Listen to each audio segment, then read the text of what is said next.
Hello, everybody, and welcome back to our Human Design Talks. So today we are here with Brandy, and she is a splenic manifester, and I am Mia. We are both 6'2" profile, and when we had this introduction call, because we didn't know each other in person before, just online, we kind of went through that 6'2" topic, and it felt right to, wow, there is so much to say, from different designs, different perspectives, on the roof, climbing on the roof. And me personally, I love 6'2's, kind of unexplainable connection, and I love the layers that are there in each profile, but also in this profile. And today we're just gonna dive into it, see what can we take and pull out from the right brain of Brandy and from the left brain of Mia, and the rest is unknown. How exciting. Thank you for having me here. I've been enjoying watching the talks that you've been having, and just to hear from all different perspectives is such a valuable thing, because I read something on Instagram the other day that said something, it was so perfectly poignant, and it said that the objective view from the roof is completely different than the subjective view from the foundation. And so even though we are saying as 6 lines, we have this objective view, we could never see, we could never know what it is really to be a 1-3, a foundation builder, a martyr, a divine dancing hermit. We don't really we understand by seeing the 2 in our body, but the vision that is in that the first floor or the first level of the hexagram is so different than ours. And so I think it's really valuable that you have each perspective come and have a conversation. Yeah, what came in mind is that in the first 30 years of my life, and I'm now going on the roof, so it's nice to see the transition. My perspective was a third line personality, like those bond made and broken, and trying to understand the material plane, and bumping into people, wanting to try everything. But there was a voice in me that knew that is not it. Only when I met Human Design and now going on the roof, I was like, wow, yeah, this is the friction that I felt in my personality, the way I think during the first 30 years of my life. I was not bonded completely with the third line. I felt like I know it's not it, but still I have to live it. So I wonder how was it for you in those 30 years, we speak from 0 to 30, 35, more or less.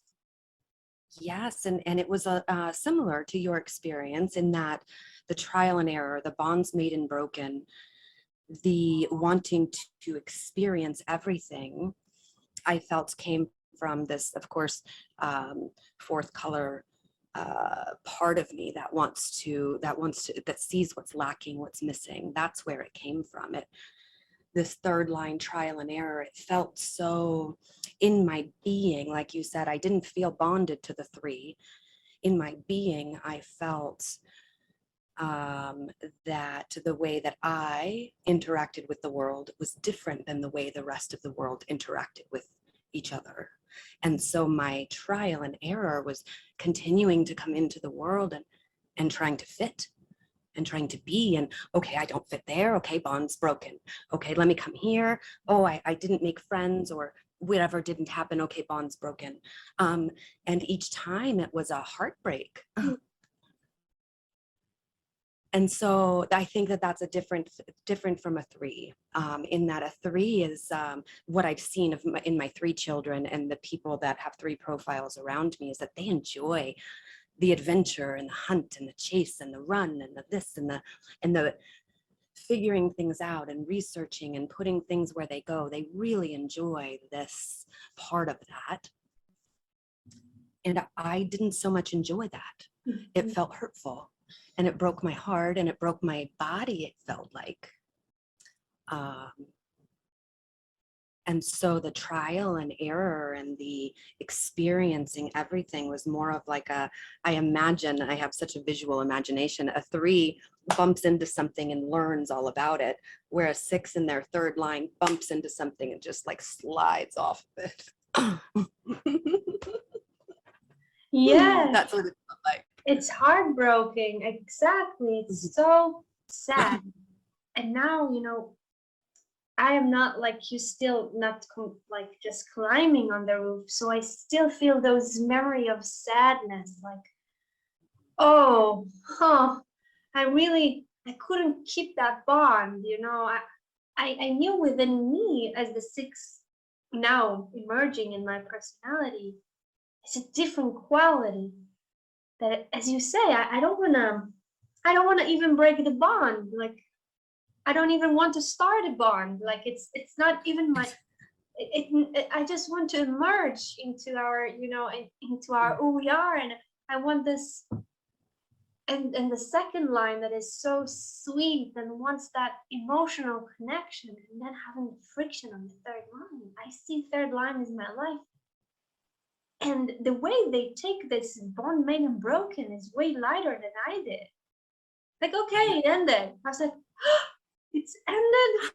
Oh my God, no, we're not gonna see each other again. We fight. Oh, I felt like it was like building those palaces in sand, and then building it and having all this emotional excitement that I have, and then the waves are coming and taking. I'm like, no, again I have to build, and it's not joyful. While I see the 3rd line, my father, my brother, people I know, it's like they build, it doesn't work out. Okay, let's go to the next thing. It takes us a while to, well, for me, with my definition, to look back, to really see what's going on, what happened, then bring forward the lessons from that, instead of just, boop, there it is. Yeah. And how did you deal with that transition, from that? We speak about pessimism and optimism, and I am still see those like flashbacks of pessimism. Like, there is something in me that still not believe that it can be okay. I still have the negativity in my way of thinking, not in my body anymore, luckily. Negativity about, no, it will not work. It will be destroyed. Absolutely. Sooner or later, I will destroy it. And that is true. Because 2 things I'd love to say about that. Mind is mind, and our minds have been programmed for millennia after millennia after millennia to train our eyes to see what does not work so that we can survive. And so this is ancestral. This is something that you will do your part in your lifetime to soften the edges of, but it will never stop. Mind will always be mind. Until our children are not conditioned in this way, we are not going to not automatically think of these things. And I think that pessimism, optimism, the optimism came when I embraced the pessimism. The optimism came only after I surrendered in complete totality to all of what just didn't work. It's what it just felt like. I just had to surrender. And in that surrender, I was able to then see much more than I had seen trying to make things work. This is that objective, I think, viewpoint. This is what this 20 years up on the roof is doing. For me, what it did is it had me sit up here. That pessimism was so deep and nothing was going to work and no relationships were going to work. And, you know, I had already gotten a degree. I had had 4 children. I had built 3 businesses. I owned homes by this time. Nothing was going to work. I had tried it all. And so my removal, I thought I was going to die. That's what my brain thought. My brain thought that I was finished in this world. And so that's it. That is what it felt like. It felt like my mind said, oh, do you want to commit suicide? Do you want to not be here anymore? Is that what you want? So my mind took that feeling in my body of just wanting to get out of it as, oh, do you want to leave? This is before I knew human design. And so, of course, I didn't know these phases. And so, of course, my mind went to the first thing that it could think of when I said, I don't want to be here anymore. But what really I wanted was not to be involved anymore. I wanted to be able to take my seat and watch and see in all of those times and those relationships and spaces that I walked into, that I hit the wall and I slimed off of it. I could now watch other people and see, oh, that's how they do it down there. And I don't mean down there as an arrogant or any of those things. I don't mean it that way. It just, I mean that I came into a movie that was already playing and I didn't understand it. Yeah. And I thought it was something different. And so when I came into the movie and I made everybody angry because because I was angry. And so that's what was happening, because I didn't know what I was doing here and why nobody was loving each other and why everybody was so pretend. And it was so frustrating to me that my anger brought anger. And so that anger created this desire for me to want to take my seat and then look and watch and see and realize that not that I'm better or any of those things, I just am different. And that's the way that they do it down there. So now I can come down there and do it like them with my flavor as a role model, with my integrity, with my truth, with who I really am, instead of coming into something thinking everybody's like that too, because they're not. And I didn't know that. And that, I think, was what was so frustrating, is that, and so it didn't allow me to be in my peace, is to see that I felt as a child, it was just so easy for people to stop lying, to be honest with one another, and find heartfelt compassion. I thought it was so easy, and I felt so angry that no one would do it. So angry that I saw that it took me coming up to the roof to see the reasons why they don't do it. They don't do it because of fear. They don't do it because of conditioning. They don't do it because they think they might not survive. They don't do it because they weren't taught how. It's not that they're trying to be terrible humans. It's that they're all in their different story in this Maya, and that it's all perfect and so beautiful when you can watch it from that perspective. Yeah. Coming from, thank you for that. Coming, it might seem for others like arrogant, but being there, done that. Being a 3, becoming 6, it's not like you were born 6, and this is the difference. I think if 6 were born 6, it would be definitely arrogant and out of context. But what made the 6-6, what makes the 6-6, is the fact that he's going through the 3, going through the toughness of life. Like the fact that you say, now I understand, it's because you were there. You were also moved by fear and those conditionings, and you were there. You lived that. You still, because you live that phase. And for me, I always wanted somebody else to do it. You know, I always felt like I want the other to take me to my sixth line perspective. I always wanted to hear that wisdom until I understood that, oh, it's my role. Oh no, it's my responsibility to do it. I cannot blame others. Isn't that funny I have when to we get there? own my process. Yeah. I have to Yeah. own my process. Yeah. Yeah. Yeah. It's not about, with our second line body, it's easy to point and to think that everyone else is the reason for our not connection, or everyone else is the thing that is going to bring us to our next. Yeah. I mean, we desire that companionship, and it's so easy to mistake companionship for caretaking. Mm-hmm. Mm-hmm. And I think our that third line for me, in that third line phase of really trial and erroring through relationships, my whole everything is about relationships in my design. And so it was all about relationship and trial and erroring in how to have any relationship. From the moment I was brought out of the womb, I was left in an orphanage. Like, any relationship at all has been very, very tumultuous.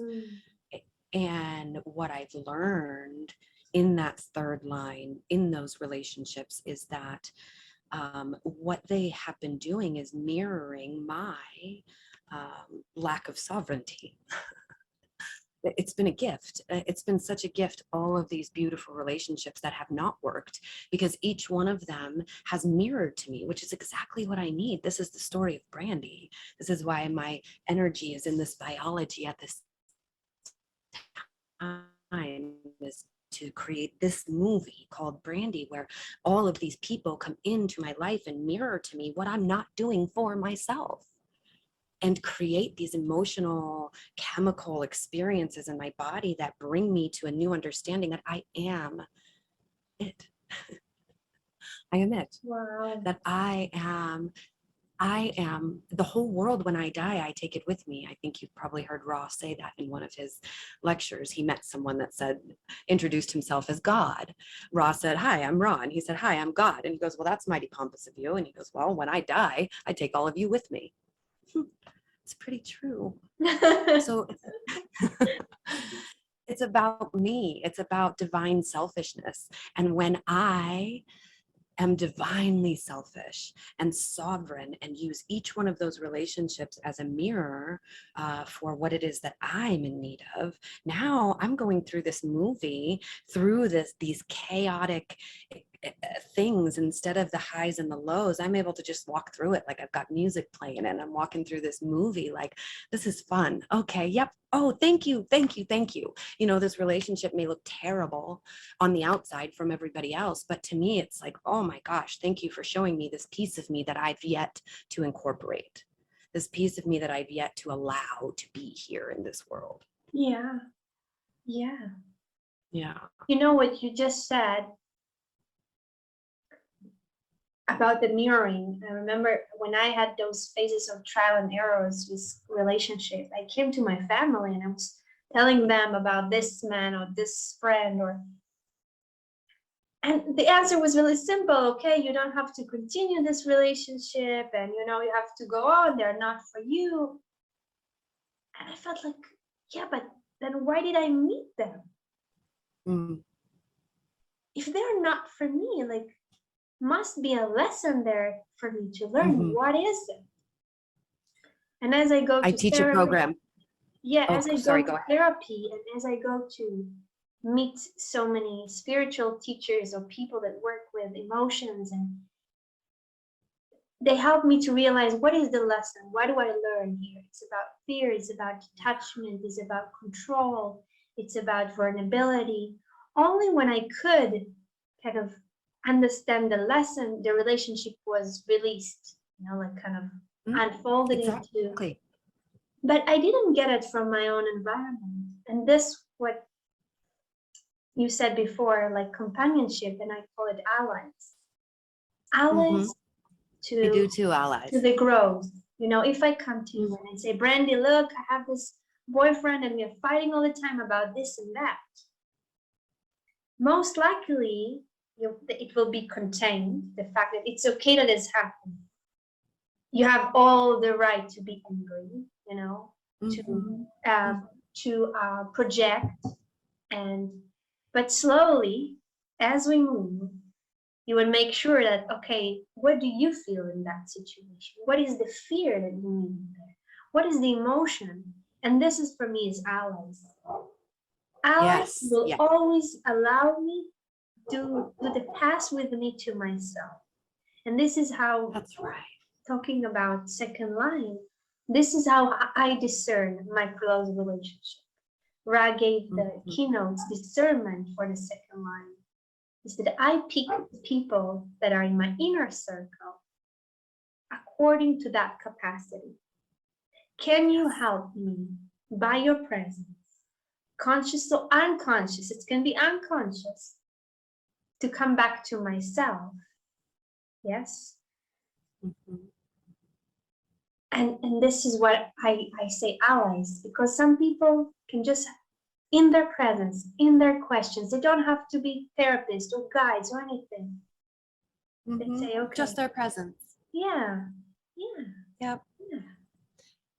That is all I think that everyone needs, really, for energy to dissipate. You know, the observer effect. So for energy to dissipate, all it needs is an observer. And so it needs just someone to hold the space of presence, to observe it from their perspective, for it to now dissipate back into the ethers. This is, so these allies, this is what I say to everyone that I work with, is that I'm not your guru. I'm really not even your teacher. I'm just your ally. You know, we show up and I will lock arms with you and we will walk together, and I will hold the space of presence for you to process in the way that you're designed to process. With my strong warrior authority, I can hold the space, and I can take your projections, and I can take your anger and your pain. And I can hold space for all of that. That's so important. That's so important.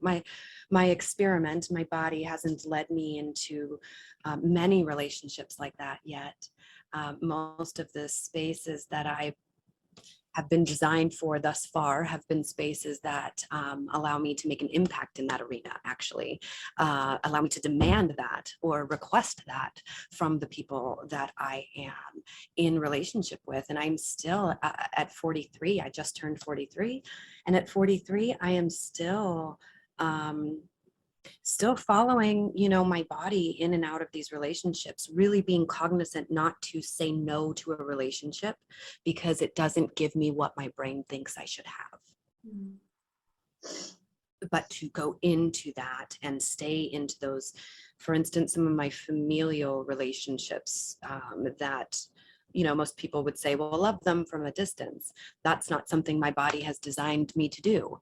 My body has designed me to be in relationship with them and do the work of holding the space of love and being the role model of that for however long it takes, until my body says not anymore. But that's what I found. I feel so grateful for you to have found these relationships that feel like allies to you. So valuable. Yeah, bit by bit. Yeah. Because as the second line, I feel that I very vulnerable body. And I might appear from outside, you know, those posts of videos might appear very, you know, whatever. No, being in the body is hard work. Yeah, especially as a manifestor, you have this aura, and you know, if you have a sixth line, it always gives like this, you know, whatever it is. But a second line is something very, very fragile. I just had a session at my place, my aura space. And the fact someone is coming into my hermit space, wow, it's like I allow you to see in my natural environment, in my natural routines, in the way I make my coffee, in the way I dress. And this is also something that I realized with living with each other or staying at spreads place, you know. The fact that they will see me in the morning making my coffee or see how I dress, it's not like there is something that is wrong with that. Just It's private. it's private, and it's like it's shyness. This kind of no. I don't want you to. I don't want you to see me like today. With in the morning, I was kind of putting makeup and dressing. I had a meeting in the morning. I was walking to the living room, and my parents were there, my brother, and they said, "Wow, you look beautiful. You're going on a date. You're." I just did a session on some. I was so embarrassed. They saw me. They saw me doing something different. They recognized me. They shined the Yeah. light on me. And Yeah. this is so like weird for a second line because it's the beauty to be exposed in your beauty, to be exposed with your gifts. Like what, me talented? Like me knowing something? I'm always in awe and shock when people say, yeah, you have nice things to say, or I'm like, oh, oh, wait. I mean, no, It's I'm almost like I not don't, there. yeah, it's almost like I don't believe you, but okay. Yeah, Okay, you say what you say. Okay. yes, Yeah. Yeah. exactly. Like a moment of, I've I found value though in being seen. Um, there's value in being seen. And I know that this middle phase of our life, um, I don't know what it's like to be a role model in the role model phase yet. But what I do see that is needed is a role model of how to do this. How do we see what's wrong in the world, reconcile it within ourselves, and still be the sovereign person that we came here to be? How do we do that? How does the world do that? I feel like maybe not all 6 lines, but I feel like some of my calling out, some of my the call outs that I've received that have felt like projections that I wanted, right, or that it felt good, are the ones that said, how do we do this? And it's evolving out loud. It's living for a living, right? It's being who we are. And how do we decondition? Human design calls it deconditioning. But before I met human design, I was a psychotherapist. I worked with the 12 steps. I did so many different things to try to learn nonviolent communication, neurolinguistic programming, all of these things to learn how to convey my soul, my sovereign soul. And that's what all of us are being asked to do here in now and in the coming years, especially, is to be that divine selfish person, that that that person who puts me, when I am sovereign and I am fully selfish within myself, what radiates from me is what serves the other. But how do I get there? And I think that people are desiring to know how to get there and to watch. And think it's funny that you talk about the coffee, is that people that have been in my space have said people need to see how you do things. Because I have a very supportive routine. I support this body, this delicate body of mine that has been through so many things, that has, I felt like almost died several times. I have many routines. So I make the videos of how I blend my vegetables, and I take the seeds and the skins and everything, and I blend them, and it's not the way other people do them. And so I was always so very self-conscious that I don't want anyone to see the way I do it, because I didn't want to hear anybody's talk back because I didn't care, right?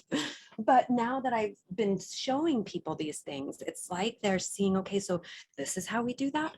Oh, it's not just our mind, it's not just going to therapy, it's actually supporting our body in the process and integrating what we know into our lived experience, and then supporting ourselves with the food and the smells and the sounds and the touches that are around. So important. And I think that some of the other 6 lines that I have seen, I have found that of value in you, in your emotional expression, the way that you show yourself, you allow yourself to be seen in that expression, whether it's curated or not, it doesn't matter. You're allowing yourself to be seen in this beautiful way. And I think that that's really valuable for other 6s to remember that this isn't just a we don't just hole ourselves up in a cave somewhere. If that's correct for you, maybe that is, but there will be calls. You will get called out, and so allowing yourself to answer that call, whatever that is, and then to be seen in what you do on the roof, so that others can see the role modeling of how we be sovereign, because that's what we're really learning how to do while we're on the roof, is learning how to integrate into these bodies. Yeah, because I deeply identify with that, or I resonate with that, because I remember that one of the most powerful experience that I have in memory is that I went to a therapist, and she said, "Do you even understand what is happening here?" I was like, "No, I don't really get it." And she's the first therapist that asked me like this soul question. She didn't ask about my parents, brothers, life traumas. She said, "Do you understand how this world works?" And I said, "No, I don't." The fact that I don't understand made me to realize that there is something in me that feels alien. I need to embrace that, and we're going to talk about it in a moment, the spiritual connection that you cannot actually understand. And then say, okay, as you say, how this world, other people function, how do I function? How all of this operates, because when we look at the mechanics, second line doesn't know what it knows and why you do the shape the way you do it. It's like, I don't know. And you ask me a question and you say, where did you learn that? I don't really know. And then we meet the second line. So we speak about the 6th line, the archetype of a Buddha. The Buddha and the Guru, you know? And we're like, but I'm not, there are no gurus or Buddhas almost in the planet nowadays. It's a modern life. Would be very easy for me if I would find a living guru, you know, and like, but no, I have to adapt to this body, which lives in a modern life with a computer and money and this is so strange to be here. It is so strange. There's so many times where I have even gone on my computer to find where can I live in a monastery, in a cave, you know. Several times. I mean, it's a occurrence in my life. So, yes, it's finding them. It's finding the qualities of a guru Buddha, not as an image, and something that fits to this modern life. The non-violence communication, as you said, and human design, and understanding humans and how we work, you know. It's not the archetype, it's the thing. Right, it's the characteristics. Yes. It's the characteristics that the thing that makes them the Buddha, that people call it. It's the things that they do, the fact that they see from a perspective that says, oh, this is a beautifully divine tapestry. And if this weren't happening, then this wouldn't be happening. And this supports this, supports this, supports this. And it's beautiful to watch when you can remove yourself and watch. Now, if we had somebody that was off the roof come on, I would love to hear that conversation about, because the removal is sweet release. You know, this roof phase is sweet time. It's gentle for, I mean, outwardly it doesn't look gentle, but it's I'm learning to be gentle within all of it, and to take care of this body and to be inside of it, in all of it. And I would be interested to know, you know, and we'll see, maybe we'll still know each other then, and we'll do another interview to see what it was like to come back into the world. Yeah, maybe, you know, what I feel when I read about human design, said, okay, you will be isolated on the roof. It's funny, as every day passes, I feel the opposite, that I just want to be engaged in the world more and more, because finally I have the inside distance. So the distance is not physical for me, it's No, it's internally. It's internally I'm not engaged. So if something happened to me now that is unpleasant, I still sense it is unpleasant, that I have something to learn with that. But I can say there is still a voice in me and say, okay, it can be left alone, it can be released. You don't have to completely emerge as the third line. It would be, oh my God, I can't believe this is happening to me, and what does it mean? And suddenly there is, the roof is inside me. It is. And learning that discernment of who to merge with, the discernment in your body of who is correct for you to merge with and who is incorrect for you to merge with. I feel like it's, because as third lines, we want to merge with everyone. And so the disappointment and this, like I said, the brokenheartedness of, I created a program called Divorcing in Love for this reason, because I help people come through their divorce as in love as they were when they asked each other to marry them, because there's a reason they came together. So I understand this very deeply. It was such a mission for me in life to not break these bonds. I didn't understand. I don't want to break them. I want to divorce you in love. It's just a different time for me now. You know, the Reason, Season, Lifetime poem. I built the whole program off of that poem. We're in each other's lives for a reason, a season, or a lifetime. This is so beautiful, because when we look at 3 and 6, the 6 is speaking about there is nothing like bond made and broken, because nothing was broken and made, like there is no separation. But the third line is very materialistic. It's in the lower trigram. So if a glass is broken, the glass is broken. But the 6th line sees it as an entire process. The moment that the glass was broken and that I now needed to go and clean it, and the process that I'm going through, that cleaning of glass, then it's not broken. And what was going on before it broke? Oh, just all of that is the story. It's the tapestry that the 6 has the vision for. Yeah. And sometimes there is sadness. Maybe you feel it too. I don't know. With whom to share it, if to share it. Not everybody understands it. I don't know how to articulate it necessarily. Sometimes I feel rejection if I bring that perspective of like, the glass is broken. Why do you now make it a whole story? It's just you clean it and. But this is my perspective. I mean, yeah, I clean it, but it's not about it. I can clean it. And I found that not speaking, I think that is something that has changed the most, that my family has had a hard time with, is that there's really not much to say, ever. Honestly, I mean, I know I talk a lot, but there's really not much to say when it comes to those things, because the broken glass to a 1-3 is a broken glass. And I know that, and I love that, and I appreciate that. And my perspective is different. And if they don't have an understanding that we can have different perspectives, there's nothing to say.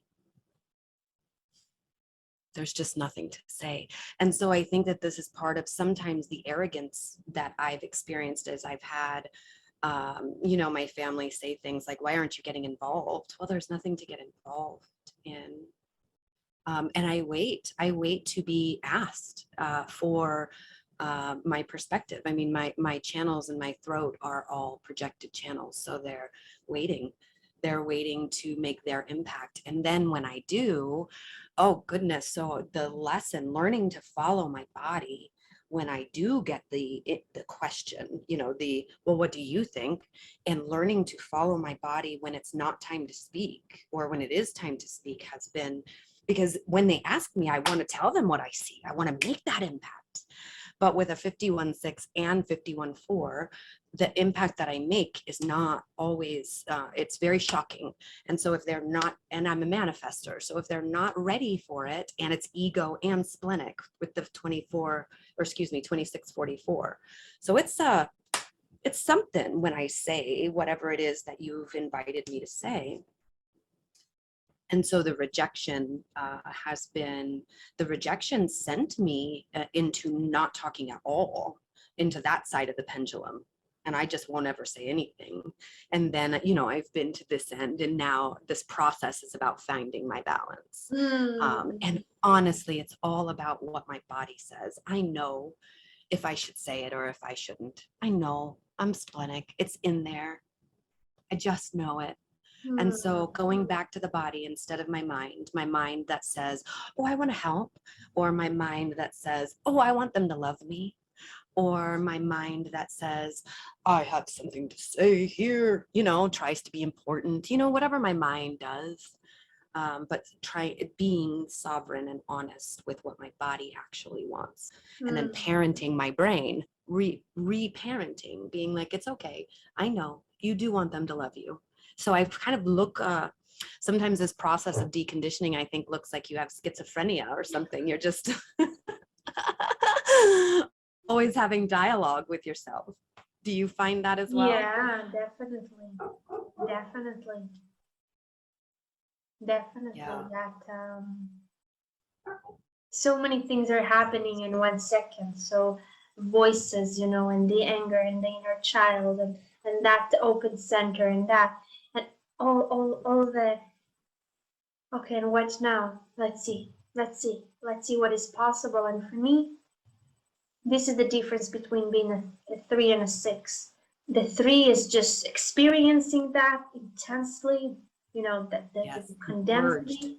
Yes. And the 6 for me is, okay, just this is the story. I got it. And the second line is choosing with whom to share. You know, the second line is saying, oh, this is intimate enough.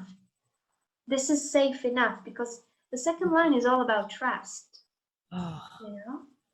So and that trust is so big, that trust. So I'm a 24-6.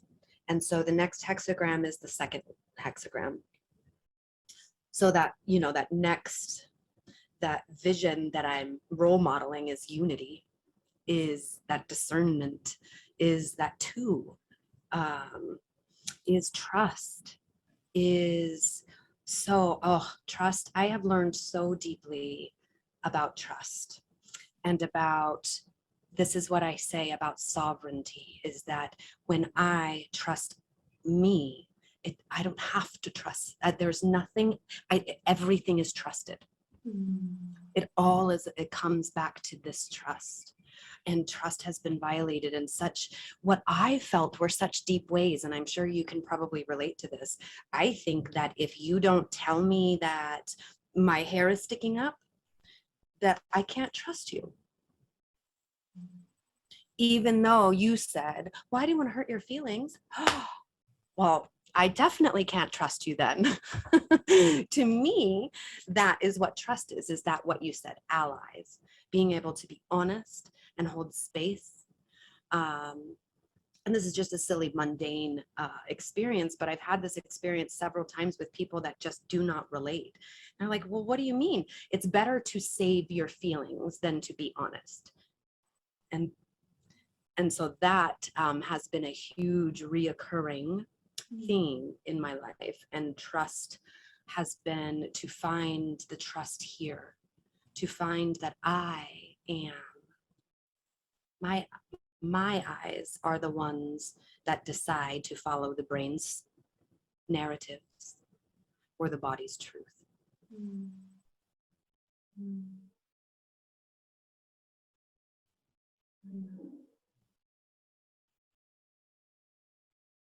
Mm. It's very beautiful. Mm.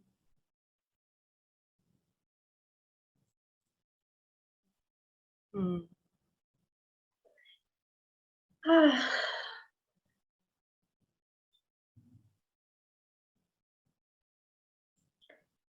So I would say one last thing before we close up, maybe we kind of integrate everything. When I saw the keynote role model, I was like, role model? What, you human role model for what? You know, like, no, it's not like I want everybody to be like me. I mean, no. Is that when I am being myself, I am giving the permission or the example of you can be you. You can do you. So I would say, oh, today I'm tired and I just have this meeting and it's super heavy, and I allow it to be fully owning it, you know, without the trip of the mind that it should be different. Then it's completely fine for the other to say, oh, I had a bad day, or I'm madly in love, or the expression of the self in all the ranges that the self has. So for me, a role model is not like I tell you what to do or do what I did. It's like, look, this is the path that I took to be myself. Like, this is the steps that I made. Do your steps. Like, allow to take the steps, you know, like this takes the step. And when we speak about ally, it's like, bring yourself forward, you know? And this is from my journey as a 6-2. How can I bring myself fully, also in my mistakes, in my anger, in my imperfection?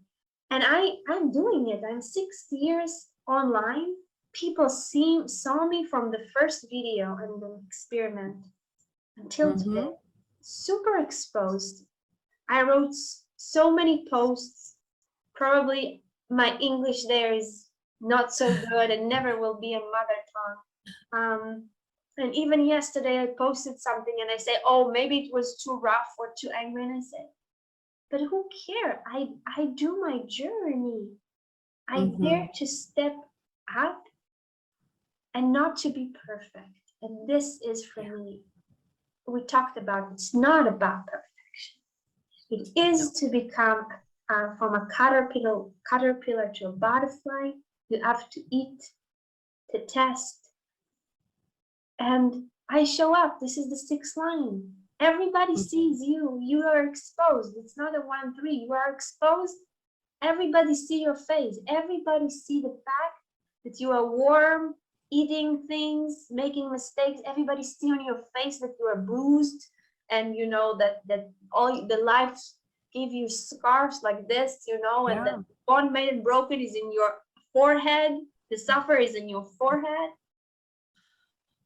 And I found that amazing to say that this is the journey. Now I have less judgment about the perfection. You need to put this video only when it's well edited, when you're super calm in your Buddhist state. Yeah. No, guys, like I do videos when I'm low, when I'm up, when I have emotional clarity, no emotional clarity. I'm on my journey, you know. We all on the journey. Are. And it's all a story. If you look at everything from the beginning of time, it's all a story. We love a good story. We love literature and movies, and everything is a story, right? We've created our lives into stories. That's what's happening here.